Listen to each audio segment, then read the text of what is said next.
সবাই একটু একটু করে জয়েন হলে আমি একটুখানি শুরু পরেই শুরু করছি।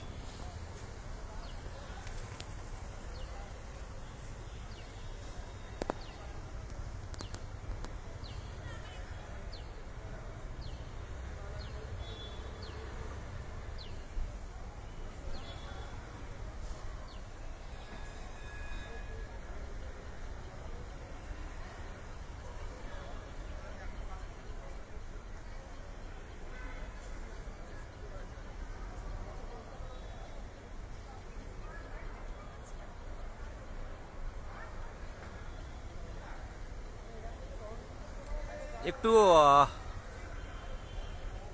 জেলা গ্রুপগুলো একটুখানি মানে শাহিদুল, আমাদের আশিস যারা আছো, জেলা গ্রুপে একটুখানি ছড়িয়ে দিও।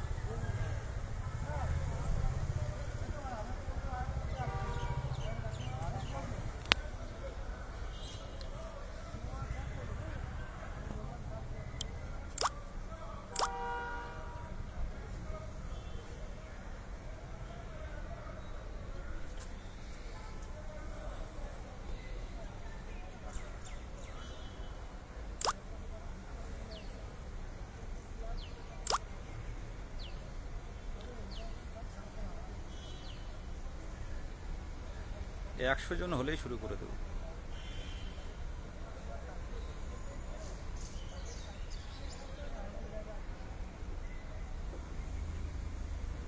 এবার শুরু করে দিলাম। বলছি, আজকে আপনারা জানেন, অনেকে হয়তো লাইভ দেখেছেন, যে ঐতিহাসিক প্রাথমিকে পঞ্চম শ্রেণীর মামলাটার জজ সাহেব ডিভিশন বেঞ্চ থেকে বললেন যে কেন ইমপ্লিমেন্ট যেহেতু করা আছে, কিন্তু কেন এখনো পর্যন্ত অন্তর্ভুক্ত হয়নি। তো পঞ্চম শ্রেণী যদি প্রাথমিকে অন্তর্ভুক্ত হওয়ার জন্য আজকে অর্ডার করা হয়েছে যে আপনি এফিডেভিট আকারে জানান যে আপনাদের অবস্থাটা কোথায়। আজকে এই দিনটা অপেক্ষায় আপনারা ছিলেন, সেই জায়গাটা আনতে পেরেছি। এবার সামনের দিনে কবে আমাদের পঞ্চম শ্রেণী দ্রুত প্রাথমিকে নিয়ে আসা হবে সেই অপেক্ষায় আছি। আজকে খুব দুর্দান্ত আজকে শুনানি হয়েছে, আপনারা পারলে লাইভ ইউটিউব থেকে দেখে নিতে পারেন। যাই হোক, আর বাদ বাকি কিছু কথা হবে পঞ্চম শ্রেণীর জন্য। যারা এর আগে বলেছেন যে মামলাটা কি হলো, কবে উঠছে, তাদের জন্য আজকে সুখবরটা দিচ্ছি। পঞ্চম শ্রেণীর মামলা দুর্দান্ত শুনানি হয়েছে। সরকারকে তথা বোর্ডকে আজকে এফিডেভিট আকারে জানাতে বলেছে যে আপনাদের অবস্থানটা কোথায়। এবার পরবর্তী কথায় আসছি। আমরা যে সুপ্রিম কোর্টের যে 1 তারিখের যে ডিএলএড বিএডের যে শুনানি, যে ক্লারিফিকেশন আছে, আমরা কেন গেলাম, দেরিতে হলেও কেন যাচ্ছি সুপ্রিম কোর্টে, এই প্রশ্নটা অনেকের থাকতে পারে। সেটা আমি আমার দিক থেকে যতটা সম্ভব আমি বোঝানোর চেষ্টা করছি।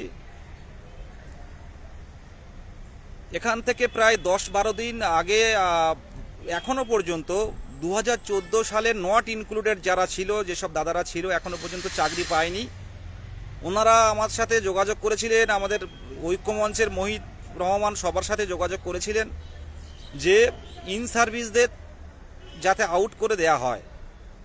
তো ইন সার্ভিসদের বের করার ক্ষেত্রে আমরা 2022 প্রাথমিক টেট উত্তীর্ণ, আমরা কিন্তু অতটা ইন্টারেস্টেড ছিলাম না।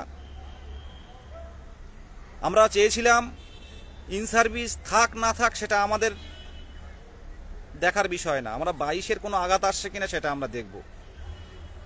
তো সেই অপেক্ষায় করছিলাম, আমরা কেসটার দিকে তাকিয়েছিলাম প্রতিনিয়ত। আইএ ফাইলগুলো হচ্ছিল সুপ্রিম কোর্টের ওই কেসটার নাম্বারের মধ্যে। তো আমরা গত 20 তারিখে একটা আইএ ফাইল দেখলাম, যেখানে বিএডের অ্যাডভোকেট কিন্তু আইএ ফাইলটা করেছে। আর ইতিমধ্যে আমরা জানি যে আমাদের পশ্চিমবঙ্গের 2022 প্রাথমিক টেট পাস যারা আছে বিএড ক্যান্ডিডেট, তারা কিন্তু বিভিন্নভাবে ফান্ডিং তুলছে, আপনারা জানেন। এবং তারা কিন্তু এক প্রকার হুমকি দিচ্ছে যে সুপ্রিম কোর্টে দেখা যাবে। তো 20 তারিখের ওই আইএ ফাইলটা দেখে কিন্তু আমরা সিদ্ধান্ত তড়িঘড়ি জেলা গ্রুপে জানানোর পর জেলা গ্রুপে তড়িঘড়ি মিটিং করলাম। গতকাল আমরা সুপার সিনিয়র অ্যাডভোকেটের সাথে কথা বললাম, যিনি 11ই আগস্ট সুপ্রিম কোর্টের যে বিএড ডিএলএড মামলার রায় নিয়ে এসেছিলেন, তিনি তার মধ্যে ছিলেন অন্যতম। এমন অ্যাডভোকেটের সাথে কথা বললাম, আমি সোশ্যাল মিডিয়াতে নাম বলছি না। কেউ যদি এই কেসের বিষয়ে জানতে চান, রিকোয়েস্ট করব জেলা গ্রুপে বিতর্কমূলক কথা বলবেন না। পার্সোনালি ইনবক্স করুন, আমার নাম্বারে ইনবক্স করুন, আমাদের অ্যাডমিন প্যানেলের যে কোনো জেলা গ্রুপে ফোন না করে ইনবক্স করুন। রাতের মধ্যে কিন্তু আপনার যে সমাধান, আপনার যে কোয়ারি সেটা কিন্তু সলভ করব। কিন্তু রিকোয়েস্ট করছি জেলা গ্রুপে বিতর্কমূলক কথা বলবেন না। আমি কেন দেরিতে আসলাম সেটা বুঝিয়ে দিলাম। 2022 প্রাথমিক টেট পাস 23 জেলার সাথে মিটিং করে সিদ্ধান্ত নিয়েছে, কারণ যারা 2022 প্রাথমিক টেট কোয়ালিফাই আছেন তারা জানেন যে কারা সেই মার্চ মাস থেকে লড়াই করে আসছে। তো বারে বারে বলছিলেন যে কেসটা করার জন্য, কিন্তু যেহেতু ইন সার্ভিসের ম্যাটার, মধ্যপ্রদেশের ইন সার্ভিসদের ম্যাটার, আমরা ইন্টারেস্টেড দেখাইনি। কিন্তু 20 তারিখের যে আইএফআইএল হলো একটা, সেখানে বিএডরা ঢুকেছে পার্টি হয়ে, সেই রিস্কটা আমরা নিতে পারলাম না। তাই আমরা এক সপ্তাহের মধ্যে 23 জেলা মিটিং করে এত বড় একটা সিদ্ধান্ত নিলাম। এই কারণেই দেরি হয়েছে। আপনারা জানেন ঐক্যমঞ্চকে ভালোবাসেন বলেই আমরা কিন্তু আজকে ম্যাট আটকাতে সমর্থ বোধ করছি, অর্থনৈতিকভাবে কিছুটা হলেও সমর্থ, আপনারা পাশে আছেন বলে। আর এই কারণের জন্যই দেরি হয়েছে। হুটহাট করে কেস করলে তো ফান্ডিং নষ্ট হবে। তো আমরা 20 তারিখটা দেখে আর দেরি করিনি, আমরা সাথে সাথে অ্যাডভোকেটের সাথে কথা বলে আমরা 23 জেলার সাথে মিটিং করে, জেলায় জেলায় মিটিং করে আমরা কিন্তু সিদ্ধান্ত নিয়েছি। বিএড যদি আসে, বিএড যদি একটা কোনো কারণে রায় বের করে নিয়ে আসে, আমরা যদি তৈরি না থাকি তাহলে কিন্তু বিরাট বড় ক্ষতি হয়ে যাবে ডিএলএডদের। আজকে রমেশ স্যারকে টাকা দিতে পারি, ফান্ডিং দিতে পারি আমরা। রমেশ স্যারকে ফান্ডিং দিলে রমেশ স্যার কিন্তু 22-এর নিয়ে কথা বলবেন না, উনি ইন সার্ভিস ডিএলএড। এটা হচ্ছে সর্বভারতীয় প্রেক্ষিত, কিন্তু আমাদের 22-এর প্রেক্ষিত কিন্তু সর্বভারতীয় প্রেক্ষিত ইন সার্ভিসের থেকে আলাদা। তাই আমরা এত বড় একটা সিদ্ধান্ত নিয়েছি, যেখানে সুপ্রিম কোর্টের মতো একটা মহামান্য আদালত, ভারতবর্ষের শ্রেষ্ঠ আদালত, সেই আদালতে কিন্তু আমরা আমাদের 22-এর পক্ষ থেকে অ্যাডভোকেট কিন্তু দাঁড় করাচ্ছি। এইরকম সাহসিকতা একমাত্র আপনারাই পারেন, আপনারা ঐক্যমঞ্চই পারেন, আপনারা 2022 প্রাথমিক টেট উত্তীর্ণ হবু শিক্ষক শিক্ষিকারা পারেন। তাহলে আমি বলে দিলাম কেন দেরিতে আমরা করছি। এই কারণে আমরা চাইনি কাউকে সাহায্য দেব, আমরা 22-এর আঘাত আসলে আমরা নেমে পড়ব। আমাদের মনে হয়েছে এই টাইমটা রিস্ক হচ্ছে, আমাদের যদি কোনো কারণে সুপ্রিম কোর্ট থেকে অর্ডার নিয়ে আসে আমাদের সমস্যা হবে, তাই কিন্তু আমরা এগিয়ে এসেছি। আমাদের কাছে আমি করজোরে অনুরোধ করব যে আজকের দিনের মধ্যে ফান্ডিং তুলুন, ফান্ডিং দিন। ফান্ডিং না দিলে কিন্তু যেতে পারবো না আমরা। আর যেতে না পারলে আপনারা জানেন তো ভালো করেই যে 2022 প্রাথমিক টেট পাস ডিএলএড ঐক্যমঞ্চ যদি না যেতে পারে, না অ্যাডভোকেট দাঁড় করাতে পারে, তাহলে কেউ পারবে না অ্যাডভোকেট দাঁড় করাতে। বলবো ফান্ডিং দিন। আর আপনারা দেরি করবেন না, জেলায় জেলায় জানিয়ে দিন, বন্ধু বান্ধবকে জানিয়ে দিন যারা 2022 টেট পাস, সুভাষচন্দ্র বাগের অ্যাকাউন্টে আপনারা ফান্ডিং দেবেন এবং অক্ষয় নাম্বারে আপনারা কিউআর কোড পাঠাবেন। আমি এই রিকোয়েস্টটা আপনাদের স্ক্রিনশটটা পাঠাবেন। এই রিকোয়েস্টটা করে বেশি কিছু বলবো না। আজকে যারা পঞ্চম শ্রেণীর মামলা দেখেছেন দেখুন। আর আমরা 2022 প্রাথমিক টেট উত্তীর্ণ যারা আছি, আমরা যে কোনো আইনি কাজ কিন্তু হঠাৎ করে করি না। আমরা 23 জেলার সম্মতি নিতে হয়, প্রত্যেকটা জেলা, কোচবিহার থেকে কাকদ্বীপ, প্রত্যেকটা জেলার সম্মতি নিতে হয় এবং সিনিয়র অ্যাডভোকেটের সাথে কথা বলতে হয়, একজন না 2-3 জনের সাথে কথা বলতে হয়, তারপর সিদ্ধান্ত নিতে হয়। আমরা পথে আছি, আইনি পথে আছি। আপনারা যারা ফান্ডিং দেননি, আর এটুকু বলবো যারা ভাবছেন যে ফান্ডিং কোথায় দেব, আজকে আমি বলবো আমার প্রোফাইলেও একটা পিকচার কিউআর কোড শেয়ার করা হয়েছে। অন্য কোথাও ফান্ডিং দেবেন না, সর্বভারতীয়র ক্ষেত্রে ফান্ডিং দেবেন না, ইন সার্ভিসের ক্ষেত্রে ফান্ডিং দেবেন না। ফান্ডিং যদি দিতে হয় 2022 প্রাথমিক টেট পাসদের স্বার্থে দেন। 2022 প্রাথমিক টেট কোয়ালিফাই যদি আপনি হন সেই স্বার্থে দেন। এখনো পর্যন্ত অ্যাডভোকেট দাঁড় করার মতো সাহসিকতা একমাত্র ঐক্যমঞ্চ দেখিয়েছে, আপনারা দেখিয়েছেন। তাই আপনাদের পাশে থাকাটা জরুরি, আমাদের পাশে থাকাটা জরুরি। 500, 700, 1000 যে যেমন পারেন, কিন্তু 500 টাকার নিচে দেবেন না। কারণ সুপ্রিম কোর্টে জানেন একটা কেস লড়তে কত খরচ হয়। আমরা আমাদের দিকে আঘাত আসলে, আমাদের দিকে কোনো আক্রমণ আসলে তার প্রতিহত করার জন্য আমরা কিন্তু অ্যাডভোকেট 1 তারিখে সুপ্রিম কোর্টে পাঠাচ্ছি। ভালো থাকবেন সবাই। ফান্ডিংটা দিন, খুব দ্রুত ফান্ডিং দিন। সামনে কিন্তু ভয়ের বিষয়, এই বিএড চলে আসলে কিন্তু আপনারা জানেন না বিএড যারা আছে এরা কেমনভাবে ফান্ডিং নিচ্ছে। আপনারা যদি বিভিন্ন গ্রুপে থাকেন, যেহেতু 23 জেলার আমরা থাকি, আমাদের কাছে বিভিন্ন স্ক্রিনশট আছে, সেখানে 1700, 1800, 2000 টাকা করে বিএডরা দিচ্ছে সার্টিফিকেট বাঁচানোর জন্য। আজকের ডেটে আপনি টেট কোয়ালিফাই, আপনি ভাগ্যবান, ভাগ্যবতী। আপনি টেট কোয়ালিফাই পশ্চিমবঙ্গের বেশি হবে না, কারণ এমন দিন আসছে 5ম শ্রেণী যদি প্রাথমিকের আওতায় নিয়ে আসা যায়, তো টেট কোয়ালিফাই ডিএলএড মানে চাকরি। আপনি টেট কোয়ালিফাই করে আছেন, ভাবুন যদি এক ঝাঁক বিএড ঢুকে যায় না, কিছুই করার থাকবে না। সেই জন্য দাঁতে দাঁত চেপে লড়াই হবে আইনি পথে।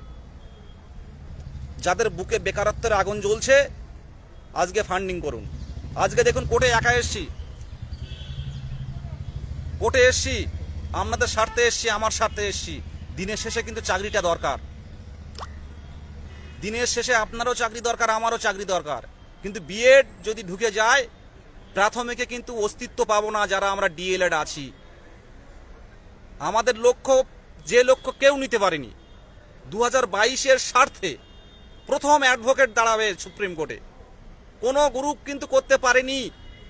আমি কাউকে কিছু বলছি না, সবাই ইন সার্ভিসদের তাড়ানোর চেষ্টা করছে, ইন সার্ভিস যাতে না থাকে সেই চেষ্টা করছে। আমরা ইন সার্ভিস থাকলো না থাকলো সেটা ইন্টারেস্ট দেখাচ্ছি না। আমাদের কথা 2022-এ প্রাথমিক টেট পাস ডিএলএড যতগুলো আছে, তার থেকে একজন বেশি যেন বিএড না আসে, কেউ যেন টেট পাস করে না আসে। বিএডের সার্টিফিকেট অবৈধ অবৈধ অবৈধ, এই প্রমাণ করার জন্য সুপ্রিম কোর্টে যাচ্ছি। আমরা যেটা বললাম, খুব দ্রুত আজকের দিনের মধ্যে আপনারা ফান্ডিং করে দিন। আর কিন্তু হাতে সময় নেই, আপনি করুন, আপনার বন্ধুদের বলুন। রাজপথে সেই গত মার্চ মাস থেকে কিভাবে আইনি পথে হাঁটছি বুঝতে পারছেন। গতকাল কোর্টে এসেছিলাম, হাইকোর্টে। আমরা কিন্তু লাইভ করিনি, লাইভ করাটা কাজ নয়, কাজ করে দেখাতে যাই। 5ম শ্রেণীর জন্য আমরা অপেক্ষা করেছিলেন, আজকের সেই রায়টা এনে দিলাম। 5ম শ্রেণীর জন্য আমরা অপেক্ষা করেছিলেন, সেই রায়টা আজকে করে এনে দেখালাম। হাসবো না, এখনো হাসার টাইম আসেনি। যতদিন না পর্যন্ত আমাদের স্বপ্নের চাকরি, শিক্ষকতা যতদিন পর্যন্ত না ঢুকতে পারছি, আমাদের এই লড়াই জারি থাকবে। এই বলে আমি আমার কথা শেষ করলাম। শুধু বলবো, যারা লাইভ দেখছেন এক্ষুনি ফান্ডিং দিন, এক্ষুনি ফান্ডিং দিন। আমাদের কে কি বলছে দেখার দরকার নেই, যাদের জানার দরকার হয় মোহিত বা আমাদের যারা অ্যাডমিন প্যানেল আছে, আমরা ডাইরেক্ট টেক্সট করুন হোয়াটসঅ্যাপে যে দাদা এই বিষয়টা কি, আমরা বলে দেব। কিন্তু জেলা গ্রুপে বিতর্কমূলক কথা বলবেন না। একটা কথা ভাববেন যে আমরা হবু শিক্ষক, আমাদের কিন্তু এমন কোনো ব্যবহার আচরণ করব না যেটা খারাপ। বিতর্কমূলক পোস্ট করবেন না। জানার ইচ্ছে থাকলে পার্সোনাল নাম্বার, আমার নাম্বারেও টেক্সট করবেন। রাত 12টার মধ্যে, 1টার মধ্যে আপনি রিপ্লাই পেয়ে যাবেন। নমস্কার। ভরসা রাখুন আইনের উপরে। 1 তারিখে সুপ্রিম কোর্টে যাচ্ছি, এবং আপনাদের স্বার্থে, আমার স্বার্থে, আপনার চাকরির স্বার্থে, আমার চাকরির স্বার্থে। আজকে ফান্ডিং দিন। যে লাইভ দেখছেন ফান্ডিংটা আগে প্রদান করুন, না হলে আমাদের অস্তিত্ব টিকিয়ে রাখা অসম্ভব হয়ে যাবে। তাহলে আমি লাইভে যেটুকু বললাম একটু সারমর্ম বলে দিই। এতদিন 5ম শ্রেণী কি অবস্থায় ছিল, 5ম শ্রেণীর মামলার স্ট্যাটাসটা আজকে দেখলেন যে কিভাবে আজকে আইনি লড়াই হলো, এবং 5ম শ্রেণীর অর্ডার বেরিয়েছে, যেখানে বলতে চাওয়া হয়েছে কেন ইমপ্লিমেন্ট করা হয়নি এখনো পর্যন্ত, তার এফিডেভিট আকারে জানতে চাওয়া হয়েছে।